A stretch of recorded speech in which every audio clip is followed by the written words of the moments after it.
tichinge takaungana kune vanoimba, kune vanoparidza, kune vanoprofita, kune vanoratidzwa. Zvese zvipo zviri muimba yaMwari. Zvipo zvose zvinoda kuti zvishandiswe muimba yaMwari. Hakuna chinonzi chingachazviki kana kuti zvisezvari. Asi kana tichinge taungana saizvo zvakafanira kuti umwe neumwe amire panzvimbo yake. Haleluya. Ine ndinoitwa pamakore.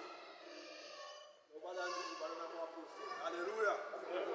Kufunga vanhu vatsva kuonana tichisangana asi kana tiri kuna Mwari tinoti hapana munowana, hapana muntu, hapana muedzi. Haleluya. Nekuti chatisanganisa pano ibasa raMwari.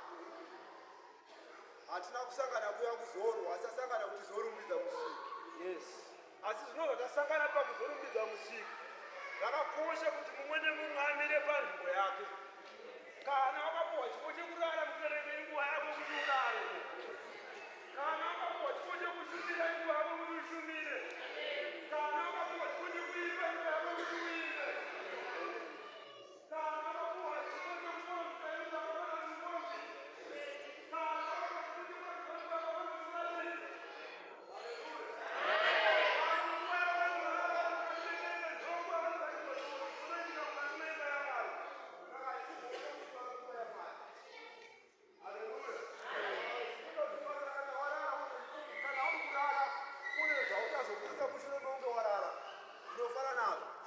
Asi kana uchingochizogonorara usina chauchaburisa, hapana chatinofanira kuva tichizofara nacho.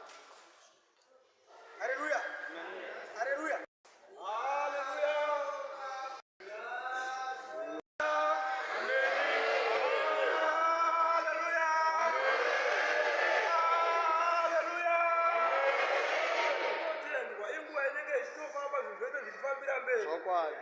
Nekuti ndo basa raMwari mamirira rakaita. Ndo kufamba kwazvinenge zvichitoita. Haleluya. Nyangwe vakazvidonzeka zvichidzokera mumashure zvichienda mberi zvidonzeka zvichienda mberi rinenge richitofamba. Haleluya. Chakakosha ndechekuziva kuti rakura nhasi riri kumakirwa papa. Uri kupaziva here pari kumakirwa. Ukaziva pari kumakirwa zuva rakura nhasi chiri vanopedza basa rako. Haleluya. So iwe zvinomanje ukavarairwa nekuti ndakamira kumberi kuno kwausiziva kuti iwe uri kumakirwa pano watorasika. Haleluya. Haleluya. It's nice to be here. Zvakanaka kuva pano. Hatifanire kupinda mune rimwe gore takaita sevanhu vakamboneteka kudai. Tofana kupinda takaita kuchangamukira nekuti vaprofita mazvoyo vakachangamukira. Shuwa. Noti tikapinda takangoita zvekungoti sono kutapinda hapana. Ndomwe patinozoona gore rimwe racho kana rinopera zvakare rinongonopera kangomira semamiri akaita nekumashure nemhaka yekuti pawakapinda wakanga usina chokwadi. Haleluya. Iva nechokwadi kana nguva ichinge yatongokwana. Hakuna kuita munhu anotozomira kuvhundukira kana zvinhu zvako mberi gara wakatongogadzirwa nekuti nguva ndeyaMwari. Shuwa. Haleluya. Shandiregerera nekuti shoko kana richinge richiparidzwa hazvina basa nekuti rinoenda papi. Ine hangu tinowanzira kutaura mashoko anorwadza nekuti mashoko anorwadza anoita kuti iwe usimbe.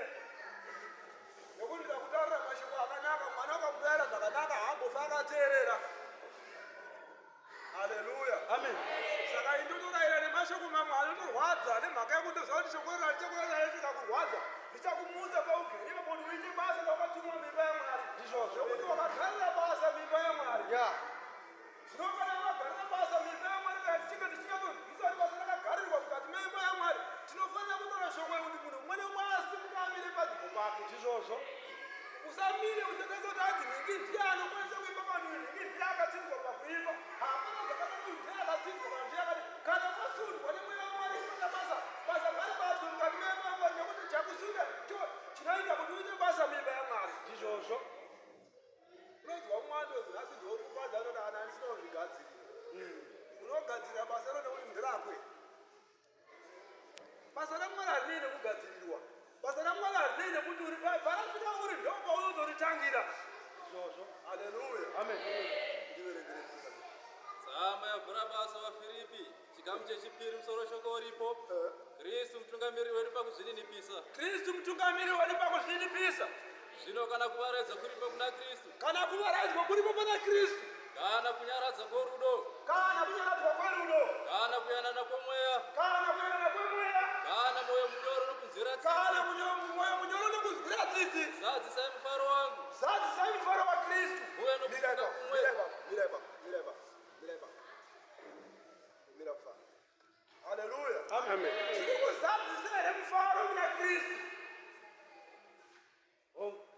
Tikuzadzisere mufaro kuna Kristu. Kana unogara kwavakagara ingoyatozvinzwisa kuti iwe pauri pazuva ranhasi uri kuzadzisere mufaro kuna Kristu kana kuti hausi. Haleluya. Pane imwe nyaya ndakambonzwa kudhara kuti ndinogara ndichitaura vakambona zvinoita mombe ukasangana guru rinobvawo kwobva kwabva guru rinobvawo kwobva kwabva guru rinobvawo kwobva kwabva guru rinobvawo kwobva kana padii. Haleluya. Zvifambe zvakanaka ndozvirikuya pauri ndati ndibate zvakanaka nekuti ndiri kuya papi ndiri kuya pauri chaipo. Haleluya. Zvizitapa ndiri kuya pauri ndati kuenda mabhuru asangana aripo 6 asasangana pajipi 1. Haleluya. Amen. Asichazokuda asangana pajipi amachiya mabhuru. Haleluya. Amen. Rinori kana unopinda kudai inodzokera kumashure. Ndiri kurerei.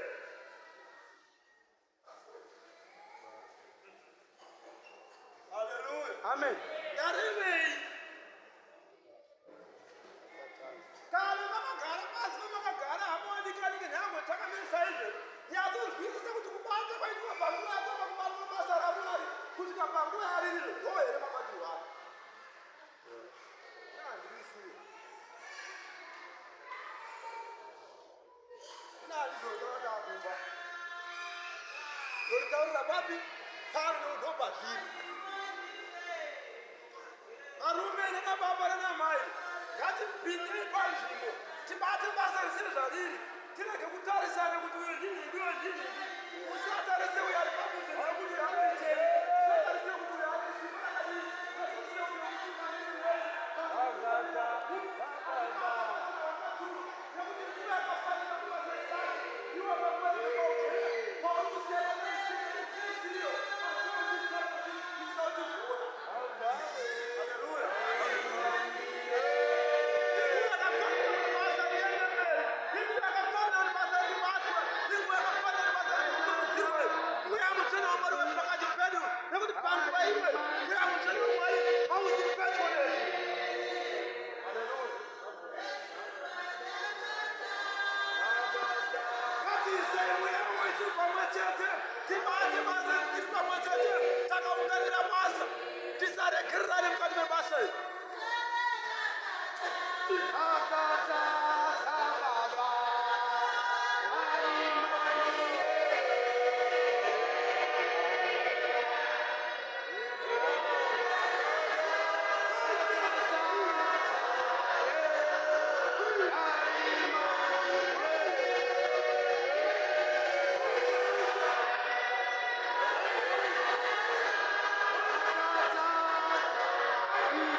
Haleluya. Amen.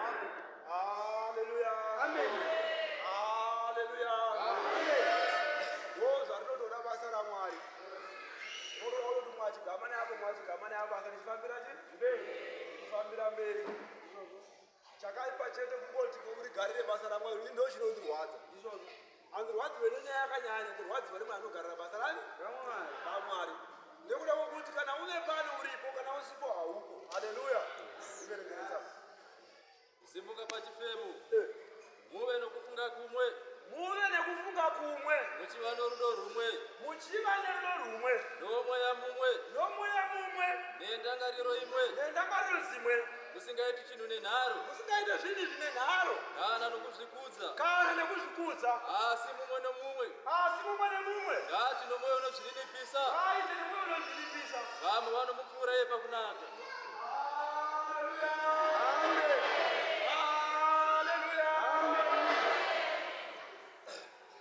Panyanda ndichitaura ndo patava.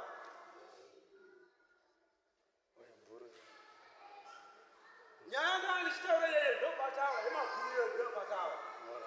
Haleluya. Amen. Ndosaka ndakuti ngati kwandiri kuenda asi ndiri kuya pauri.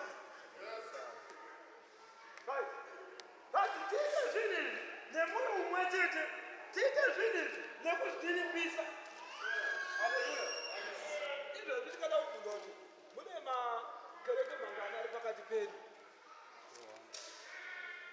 akawanda asi muti chinhu chimwe chete chatiri kuita mazuva ano ndizvo izvozvo tiri kuwirirana. Kune here ari kubata chidini kwamunde kuku, kune here achine pfungwa dzekuti aiwa izvinini ibhoro. Haleluya. Hati ngatibvisei mweya wekuzvikudza tiise mweya wekuzvinipisa. Kana taisa mweya wekuzvinipisa todzoka munyasha. Kana tapinda munyasha mweya mutsvene anogara pakati pedu. Asi kana tichinge tisina kuisa nyasha pakati pedu mweya mutsvene haagare pakati pedu.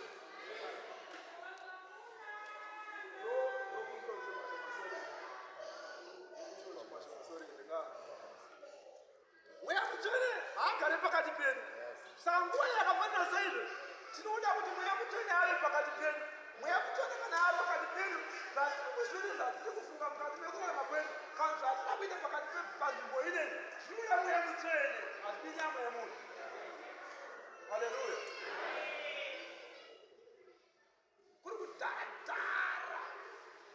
Kuri kudhara ndaingeda kuti mizimbo kudai pazvainge kunobvuma izvozvo. Haleluya. Amen. Kuri kudhara ndizvo ndaimbotaura izvozvo ndati aiwa vanhu vakambobuda vanobvumawo ane tinoreurura. Haleluya. Nekuti mukatarisa misoro iri pakati pedu apa hatitadze kusimudza kutadza kuimba nziyo inodzikisa nyasha pakati pedu, totadza kuparidza zvinoudza nyasha pakati pedu, totadza kuita chinhu chinoudza nyasha pakati pedu. Saka tiri kuitei? Tiri kuitei?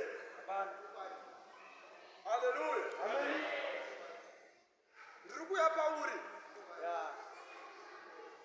Bvisa pfungwa dzauinadzo panguva inei nekuti chechi haisi yako. Hapana muzvitemo izvozvo. Bvisa pfungwa izvozvo. Bvisa mweya waMwari mukati mauri panguva iyo kuti nyasha dzigare mukati mauri. Kana nyasha dzagara mukati mauri, kana shoko ratichaparidza rinogara mukati mehana yako nokuti nyasha dziripo. Yes. Haleluya. Amen. Bvisa twina wakaisa mwoyo mako. Tinagere mukati memwoyo wako eisunurudza. Yes. Ungokumbira nguva iyoyo nguva diki hatirambidzwe. Ungozvipa nguva diki ungozvireurira wega wakangogara pauri kana une zviri kutambudzana zvikukunetsa. Kuti mweya waMwari ari pakati pedu amaonekana. Tinofara kana basa richiitwa richibatwa mabatirwo anofanira kunge richiitwa richioneka kuti basa riri kubatwa pakati pedu kana kuti basa riri kuenda mweya mutsvene waMwari aripo. Hazvide kutaurwa kana kufunga asi unongoita kungoona kuti hazvitezviko izvozvo. Shuwa. Haleluya. Amen. Saka iwe usaite kuti ngarava iremerwe. Usaremedze ngarava. Ndosaka makaona Jona akazopiwa kuti arega ndibude nokuti ngarava yakanga yakurema. Haleluya. Amen. Saka zvikadei kuti ungwarire kuti chiremedza ngarava yevanhu vese vanoziva kuti uri munhu wani. chete maprofita nhasi haana kuuya asara ku. Haleluya. Amen. Haleluya. Haleluya. Chinhu chinofarira kuti nhasi havane mweya havapo vasara kumba. Havana kumbouya vanhu ivava vapo vese vane mweya havapo. Haleluya. Saka nhasi tapuwa nyasha tadzisi nhasi ndo chinotichengeta pakati pedu. Ndo chinotitungamirira pazuva racho. Kana vanga vauya vakatemba muprofita nhasi wairasa. Haleluya. Haleluya. Mwari ni Mwari wakanaka. Mwari ndinovafarira panguva inonhaka kuti kune mwangazi vakati hanhasi kuna pane wandandozi hanhasi havapo vasara kumba ndiveregere changu pane akupopori agarapo O namba. Mumwe nomumwe ngareke kutarira zvake. mumwe nemumwe ngareke kutarira zvake Asi ngaatarire zvavamwewo. ngaatarire zvevamwewo Ivai nomwoyo uyo ivai nemwoyo uyo. wakanga uri kuna Kristu Jesuwo. Haleluya. Ndosaka ndakangwara.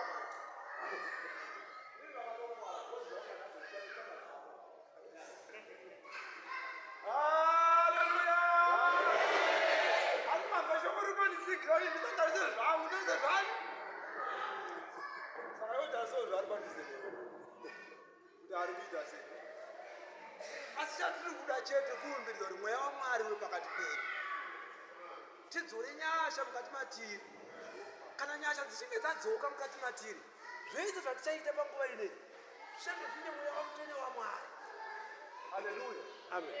Pane here vasingazwisise nhau yekufamba kwemweya mutsvene? Unoda kunzwisisa. Varipo here vari hatizwisise kufamba kwemweya mutsvene? Saka kana tichizwisisa kuti mweya mutsvene unofana kuva pakati pedu, ngatizamei kutsvaga tsvagiriro kuti toita sei kuti mweya mutsvene waMwari ave pakati pedu. Haleluya. Ndokuti tikaita zvokungofara kungofara takaita dzere kungorara kuti pakedu ngori dzomari tofara tongorara tongotopera nyaya topera. Nekuti kana tichinge tisina kutsvaga nyasha tingati tazoitei kuna Mwari. Tazoitei kana nyasha dzisina kutsvagiwa. Haleluya. Saka chikumbiro changu ndechekuti mumwe nemumwe sekusundwa kwawangoitawo uchiuya pano ndokusundaidza kwaufanira kuita basa raMwari. Kuti basa raMwari riendeke. Verenga. 6 namba. Vana mai munokumbirwa kuti muchengete vana kana vachinetsa vabereki kumusana. Ndiyo ndotsamba yacho. Haleluya. Haleluya. Iye kunyange akanga akafanana naMwari, Yangu kunge iye anga akafanana naMwari. haana kuti kuenzana naMwari ndechinhu Haana kuti kuenzana naMwari ndochinhu chinofanira kubatisiswa, zvinofanira kubatisiswa. asi wakazvidurura iye, Asi akazvidurura iye. akazviita muranda, Akazviita muranda. akafanana navanhu, Akafanana navanhu. akati awanikwa nomufananidzo womunhu, Ari mufananidzo wemunhu. akazvininipisa, Akazvininipisa. akateerera kusvikira parufu, Akazviita kusvika parufu. irwo rufu rwomuchinjikwa. Iyo rufu rwomuchinjikwa. Haleluya. Haleluya. Ndisati ndagara pasi ndokukumbira pangoitawo muimbi mumwe chete.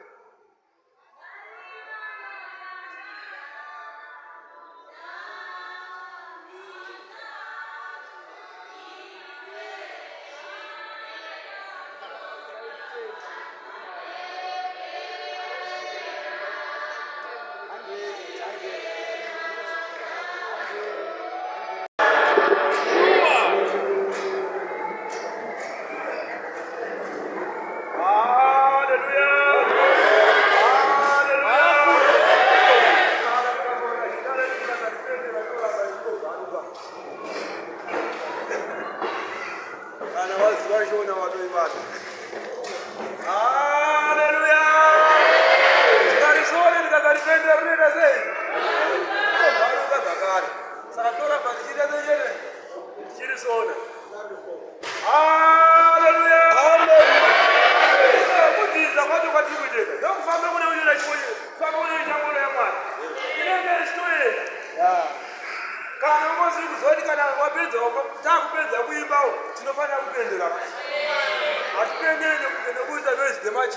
topendera nemapendero atinoziva pachipostori. Ya. Haleluya. Amen. Kune vanonzwisisa chipostori pane zvakatotaura. Pane vari kupopota. Haleluya.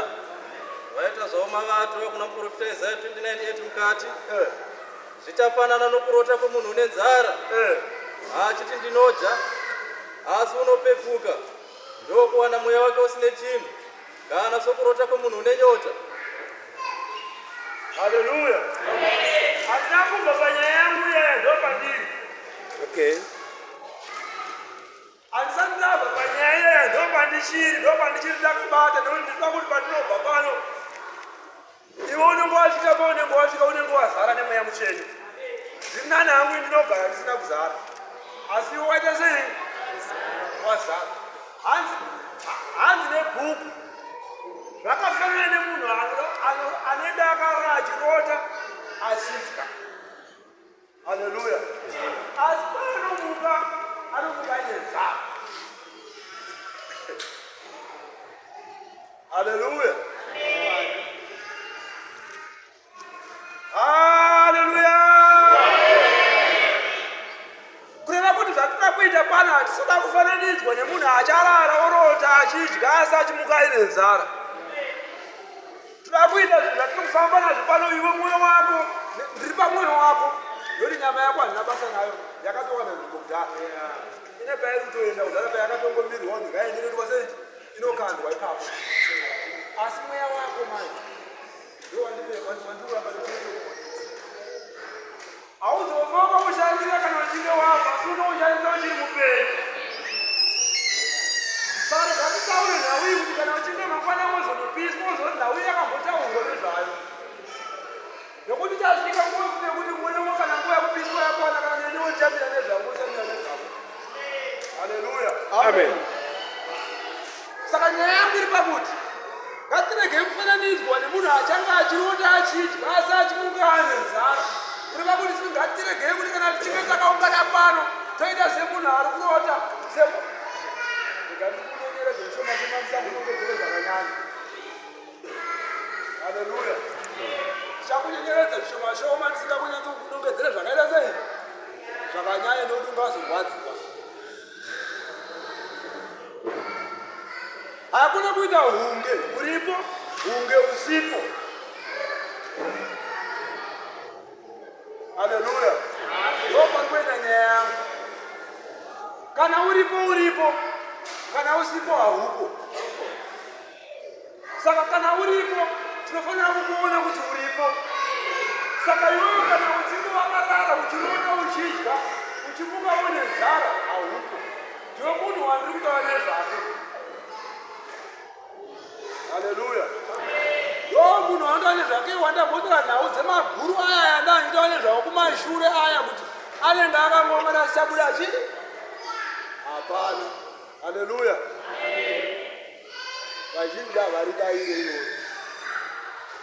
Shoko kana rasvika kugwada hino vanhu vakawanda rikawana vanhu vashoma shoma. Ndemhaka yei rani kamuka chokwadi kamuka ramba unoita sei? Unozazi chakamubata pamunhu kunani bhanyara romuntaraunda suka fezvo kana utoparidza wakatarisa fesi dzevanhu hautopedzise. Unopedzisira unogara pasi sana wapedza kutaura mashoko aurifanira kungochita sei? Uchitaura. Haleluya. Haleluya. Ani mazvinzwa. Yerengani. Kubva pachifemo. Kana sokurota kwomunhu une nyota. Achiti ndinomwa asi unopepuka wane waziya.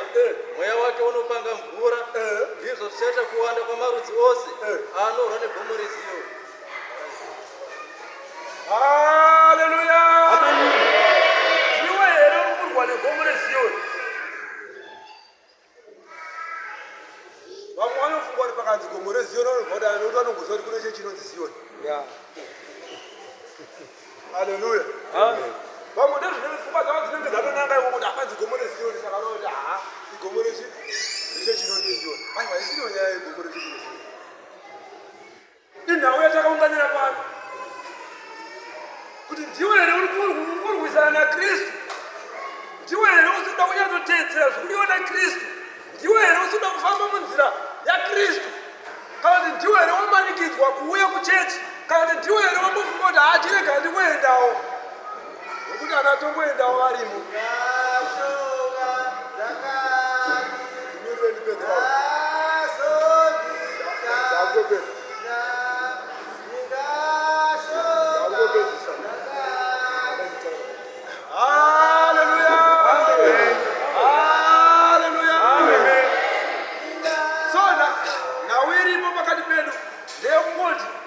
kana angori kurwa negomo reziyoni kana angochirota uchidya asi uchimuka uine nzara chibva kuzvinhu izvozvo chienda pasi kana nhasi ukanongedzera uchikone zuro waiiteiko unowana chaunobata. Haleluya. Zvingakufadza kuti unopedza mwedzi wese uchienda kubasa asi kana mwedzi wapera ubvonza unapei woenda 1 up to 30 kana 1 up to 25 asi kumapeto hauna pei. Haleluya. Zvinorwadza nemhaka yekuti nhau yatakaringira pano inhau yemubhoyo usataona ende tese tichiri kuvavarira kuti tiwane nyasha dzekuti tikwanise kuwanirwa nyasha naye Kristu, asi kuti tiwanirwe nyasha toiteiko kuti nyasha dzivepo, nekuti nyasha hadzingouye chete. Haleluya. Amen. Haleluya. Haleluya. Kune vari kufarira shoko iri kani nokusimbisai. Rambai muchienderera mberi nekufarira shoko. Rambai muchienderera mberi nekuswededza mweya wenyu pedyo naMwari. Zvakawanda zvinotitambudza, zvakawanda zviri kuitika muupenyu zvinotisudurudza pashoko raMwari, asi tinofanira kushinga nekuvavarira kuti tive pedyo neshoko raMwari. Haleluya. Nekuti tikanga tawana nyasha tikakumbira zvakanyanya tikasvikira pedyo naMwari tinowanirwawo nyasha. Haleluya. Mwari vatigonese, Mwari vatiite zvakanaka. Kunyanzwa shoko redu ari chemerera. Amen.